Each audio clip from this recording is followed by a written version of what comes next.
All right, let's get into some Cleveland Brown quarterback situation. It wouldn't be a show without that, right? Because that has been one of the biggest storylines this offseason in the training camp and as we are now in the preseason heading towards week 1. So one of the things I want to start with is Shedeur Sanders and having some conversations about a couple of things. And we talked about this yesterday. Dillon Gabriel, or was it 2 days ago? It might have been 2 days. You might not have been here for that. But when Dillon Gabriel said that there's entertainers, there's competitors, immediately social media made it be gang, gang. You better pick a side. He didn't mean it. He was taking a shot at Shadour. Which one were you on? To go back a couple of days to Ephraim, because you weren't here, I'll tell you for me, I wanted it to be about Shadour so I can come on and talk smack about Dillon and be like, man, how you going to say this about your teammate? You letting the pressure of the media crack you? Look at you. That's supposed to be your teammate. You threw him under. It wasn't about Shadour. It was about entertainers when he was talking about us. You on this side now. You on this side. Entertainers and folks who, this is what we do for a living. He was about that. I'm a competitor. And he had been saying that before. If you go back and look at some other his press conference, he had said this before. So I wanted that smoke. I wanted the drama. But it really wasn't there. So I was on that side. You? I think two things, and both things could be true. Okay. This young man is in a real fight. That is true. To make the active roster with someone who was drafted 2 rounds after him. That's a real thing. That pressure is real. He's in those meetings, in the practices, every single day. He hears what's going on. He stood on the sideline, watched Shadour do what he did. He went out, performed well. And so now he's like, no, I'm here to compete. No matter what, I'm not here to entertain. I'm not an entertainer. I'm not here. So, yeah. In context, yeah, he's talking about the media and what they're trying to make of the situation. We're not making anything of the situation. The situation is a real life, current issue. We know Joe Flacco is going to be QB1. Mm-hmm. What we don't know is who else will be dressed out opening day. You can either be on the practice squad or you can be the backup quarterback. They're fighting for that. It's going to come down to this last game tomorrow, I believe it is, or Saturday, to see who is going to be on the opening day roster. Well, so when Shadour comes in with this whole, group of guys playing his own music and all of that, he's entertaining us. He's showing us, it's about to go down. I'm about to put on a show. And although Dillon was talking about the media in terms of what you guys say, and he's also talking about, someone coming in and putting on a show. Now, it may not stirring that pot. I'm not stirring the pot. I'm just telling you what it is. Look at you. Stirring. All he had to say was, I'm not going to let the media come in. He didn't say that. He didn't say that. He had said something that he'd been saying. Say that. Now, well, watch this. Because that's what, when he was like, I'm talking about you guys. Oh, that's the media.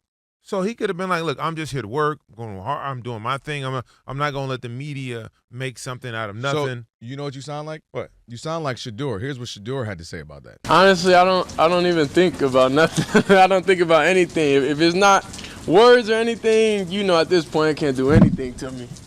I know, the God put the ability and the power within me to not even think about nobody else's comments, not care. It is what it is. I spoke with him. He said, nah, bro, that wasn't. He said that wasn't. He told me on the plane. He came up. He was like, nah, bro, that wasn't at you. I see how they trying to spin. I'm like, oh, all right. I'm not tripping, regardless of whatever it was. Nobody's words or anything affects me. So did you believe him when he told you it wasn't on you? Did I believe him? Yeah. I mean, I feel like you're trying to start stuff now. I feel like you're trying to start stuff. I mean, he's doing his job. He's supposed to. Do I feel like he did? I don't know. And that's not on me to sit here and be like, oh, he did, he didn't. That's not going to change my life in any way. All right. Couple things I want to say. First of all, was he in the urinal or something? Was he using the bathroom? Maybe what? the hell is going on? I'm hoping that I did see the video, and I don't. Guys, outside. Let me use the bathroom first. Give me a couple of minutes. I don't know if he was in the shower. I did hear some tinkling in the background there. All right. First off, I call bluff on one thing with Shedeur. Shadour does see and hear. He know what it is. All the things that people say. He know what it is. My man just cussed out a reporter a week ago. Not cussed him out, but confronted him and said, hey, man, you ain't got nothing to say nice to me. I don't never do nothing wrong to you. Why you don't never have anything positive to say about me? I like the way he confronted him. Face-to-face, questioning about some of his writings and the things he had to say. I don't have a problem with it. But let's not act like you didn't see it. Just like your dad, Rob G., who is the reporter, big-time reporter, forgot his name, baseball reporter, is slipping me. Tim, who Dillon Sanders, Prime, poured the bucket of water him back in the day. Rob G., he ain't listening to nothing I'm saying. Dillon Sanders poured the bucket of water on, what's his name, the MLB reporter again? Ed Werder. No, it wasn't Ed Werder. It was MLB. It was back when he was a baseball player. Oh, gosh. Tim, look that up for me real quick. Point is, them Sanders be knowing what's going on. They listen, they see, now they hear. Now, where I do agree with him, I don't think it overly phases him. I don't think he goes into He knows what it is. But he knows. I think they're one of the – I think that Tim McCarver – knew it was Tim McCarver. I think they take notes. Who said – okay, put that down. Okay. Because Prime does that all the time. Let me tell you something, baby. That's my son. He does that, Ephraim. That's my son. That's my son. Let me tell you something, baby. I'm going to be blessed either way, baby. That's good. He does God that. is good. God is good either way. They talk about who said what. They know it. They keep track of it. I do agree that they have self-belief that it won't matter or deter them, but they absolutely keep track. So I just wanted to knock that out the park. Stop it, Shadour. You just told the reporter to stop writing all the negative and say something positive about you. You just said that. But I do like his approach of it doesn't matter whether he meant that for me or not. I got to play ball. And the way I play ball and the way he plays ball ultimately is going to determine all of this anyway. That's it. And so, when all the noise stops, it's who's on the active roster opening week. That's what matters. That's what matters. It's one position for two players. And this last preseason game is going to come down to, and you got to remember, one of the players the coaching staff wanted, the other one, not so much. And everything out of Cleveland has been pro Shedeur Sanders. You don't think Dillon Gabriel knows that and is affected by that? Of course. So sometimes you get to talking and then you throw something out there and you be like I said, two things can be true. But I think it was a Freudian slip. Whether it slipped or not, he said it. But I've been saying this, Ephraim. This is a mantra of mine. You got Rob G, Alex, what is Ephraim's mantra? Everybody got choices. Everybody got choices. You got a mantra.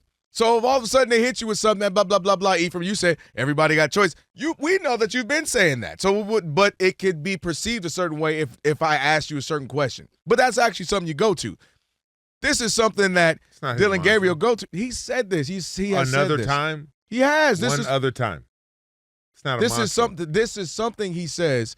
He's talking about us. So I man. wanted the smoke. I wanted the drama. Well, I think it would be great. Well, the smoke is, let me rephrase. The smoke is there, period. You heard what Shadour said.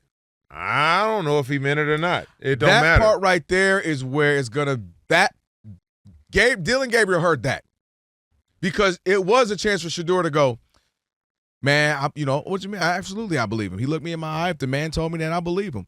He had a chance to do that. He didn't believe him, though. And so what I'm saying is that right there lets me know. And guess what? And you know what? You know why that's important? Because he spends more time with Dillon Gabriel than we do. Well, he spends every day.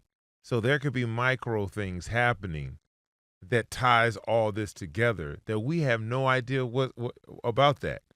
That's why you got to listen to the person involved.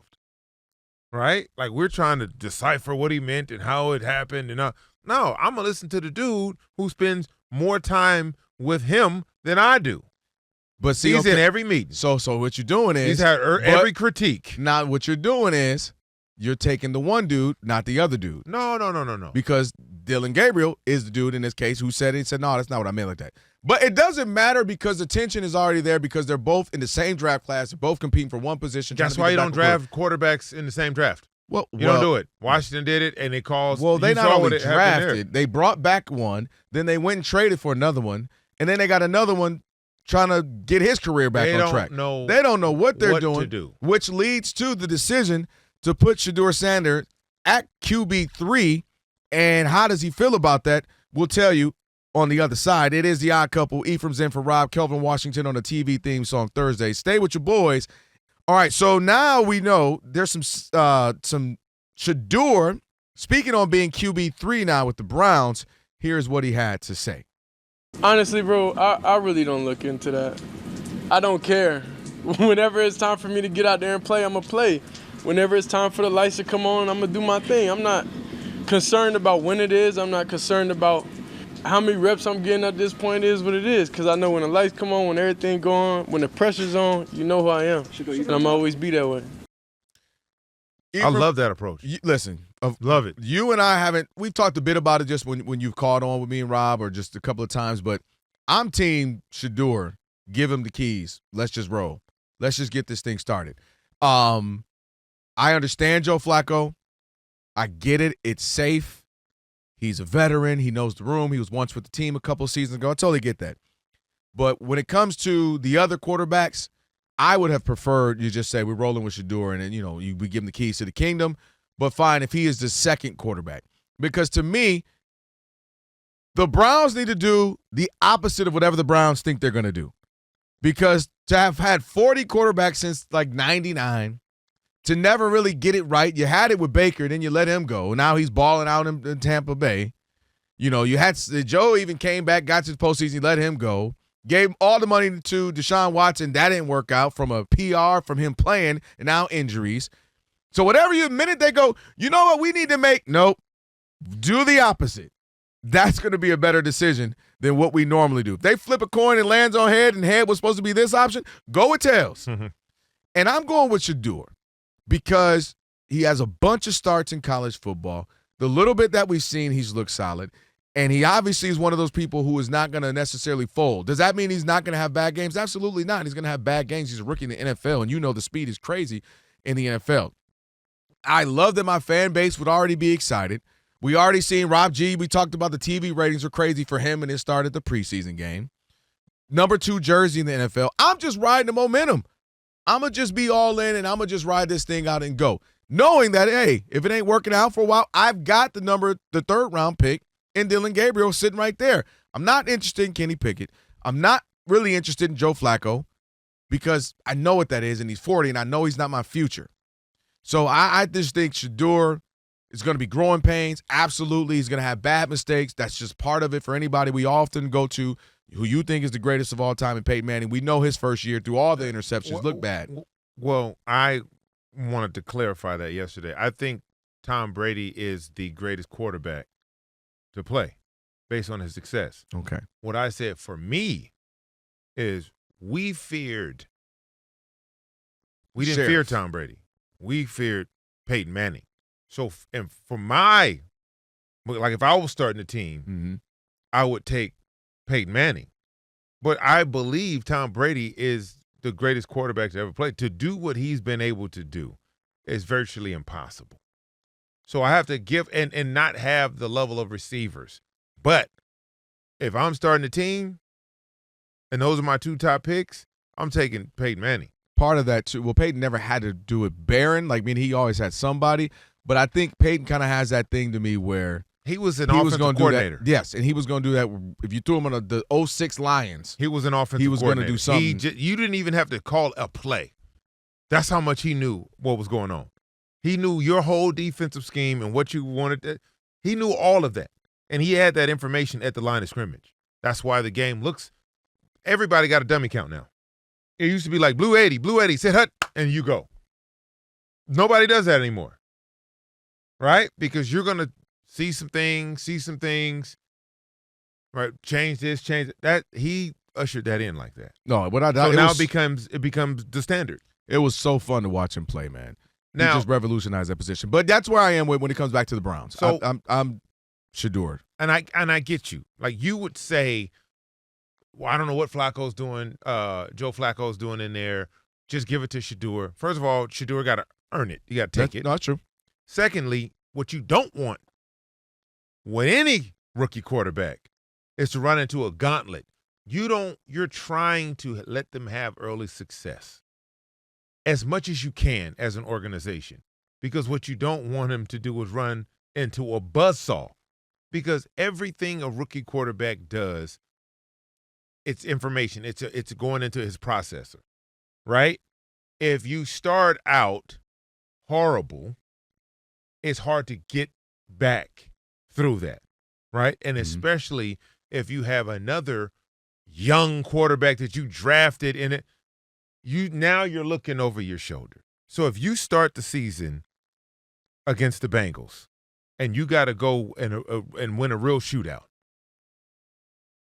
I mean, that's the pressure you don't want to put on a rookie quarterback. Oh, then, by the way, you go to Baltimore and play against the best quarterback in the National Football League. That's pressure you probably don't want to put on a third or a fifth round quarterback. Then you have the Packers, right? All of these games, and then the Lions. You want that defensive line getting there. You want right? Like, so now you have to really be strategic on when you want to expose them to the level of NFL they may or may not be ready for, because a lot of kids can't rebound from that, and then it takes some time. If you can, you want to manufacture a soft landing spot. And I know it's like, well, it's the first round. None of these, we're not talking about first round draft picks. We're talking about a third and a fifth round draft pick. Shedeur Sanders is a fifth round draft. No matter how you have him in your mind as talent-wise, if you think he has the talent of a first rounder, that's one thing. But he was a fifth round draft pick. And so throwing him out there under duress like that doesn't bode well for your organization or the player, because now you have your third round draft pick just waiting, right? After two of those games, if you 0-2 the first 2 weeks of the season, what do you think what's happening? Well, because once you get yanked out of there, it's hard to go back. This is the position they put themselves in. They did it. You traded for Kenny Pickett. Yep. Which usually when you do that, he's going to be cut. Yeah, he's going to be cut. But usually when you do that, all right, this is our guy. You bring in Kenny Pickett, who's been there for a long time now, but meaning before these other guys who got drafted. And then you go get Joe Flacco. That's supposed to be it. Kenny starting, Joe's backup. 2 Band-Aids. Ready to roll. But then you go and draft 2 guys who have looked good and people. They were going to develop on the practice squad, right? That was their plan. Dillon Gabriel, that was the plan when you got Flacco and Kenny's going to be the backup, and then he'll develop on. And then they had to draft Shadour. So now it's like, all right, well, I don't know. Kenny's hurt. Dillon Gabriel was hurt. Now Dillon mustered up enough gusto in that second preseason game, but he was obviously hurt. He wouldn't run, and his hamstring. That's very difficult. Now we have the oblique with Shadour. So everyone's banged up except for Joe Flacco. All right? And so he's starting the final preseason game. He'll start in 2 weeks when regular season starts. But it puts you in a position where these quarterbacks who were drafted in the 3rd and 5th round were supposed to develop on practice squad. Now it looks like one of them will be on the active roster and possibly be thrust into action before they thought they would be ready for it. Well, they created this situation. We're going to be in for a wild ride with the Browns. But for us, it's exciting. Oh, without a doubt. It is great either way. I told you this is going to be theater. Who thought we'd be talking about the Browns, but now here we are, because large part, because of a 5th rounder. Because if they don't draft Shadour, I don't think we're talking about Dillon Gabriel and Kenny Pickett, who's going to get it. I don't think we care that much. But because of Shadour, it's a conversation.